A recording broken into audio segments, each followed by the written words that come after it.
আসসালামু আলাইকুম। আশা করি সবাই ভালো আছেন। আমি লিমা, আপনারা দেখছেন অরণ্য রান্নাঘর। আজকে আমার আম্মু ফুলকপি রান্না করবে। তার জন্য জিরা ও সরিষা বেটে নিচ্ছে। জিরা ও সরিষাটা খুব ভালোভাবে বেটে নিতে হবে। এবার আমরা 2টা মিডিয়াম সাইজের পেঁয়াজ বেটে নেব।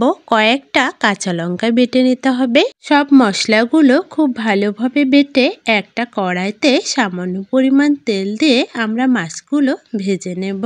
নুন হলুদ দিয়ে মাখিয়ে মাছগুলো দিয়ে দিতে হবে।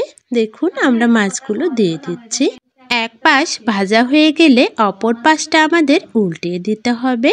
মাছগুলো ভাজা শেষ করে সবগুলো মাছ আমরা উঠিয়ে নিলাম। কড়াইতে আরো কিছুটা তেল দিয়ে আমরা ফুলকপিটা দিয়ে দেব এবং বাটা মশলা দিয়ে দিতে হবে। সামান্য পরিমাণ লবণ ও হলুদের গুঁড়া দিয়ে নেড়ে চেড়ে ফুলকপিটা ভালোভাবে ভেজে নিতে হবে এবং ফুলকপিটা ভাজা হয়ে গেলে সামান্য পরিমাণ কষানো পানি দিয়ে দিতে হবে। ফুলকপিটা আমরা কষিয়ে রান্না করব।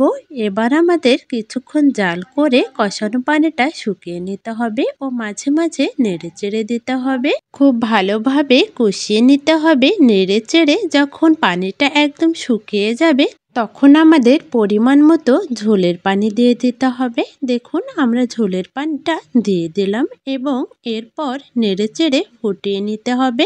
তরকারিতে যখন কয়েকটা বলক চলে আসবে তখনই আমাদের মাছগুলো সব দিয়ে দিতে হবে। মাছটা দেওয়ার পর কিছুক্ষণ জাল করে নেড়ে চেড়ে নামিয়ে নিলেই কিন্তু আমাদের ফুলকপিটা একদম রান্না হয়ে যাবে। আপনারা যারা ইউটিউব থেকে দেখছেন তারা অবশ্যই আমাদের অরণ্য রান্নাঘর ইউটিউব চ্যানেলটিকে সাবস্ক্রাইব করবেন এবং পাশে থাকা বেল আইকনটি অন করে দেবেন। ফেসবুক থেকে দেখে থাকলে অবশ্যই আমাদের ফেসবুক পেজটা ফলো দিয়ে যাবেন।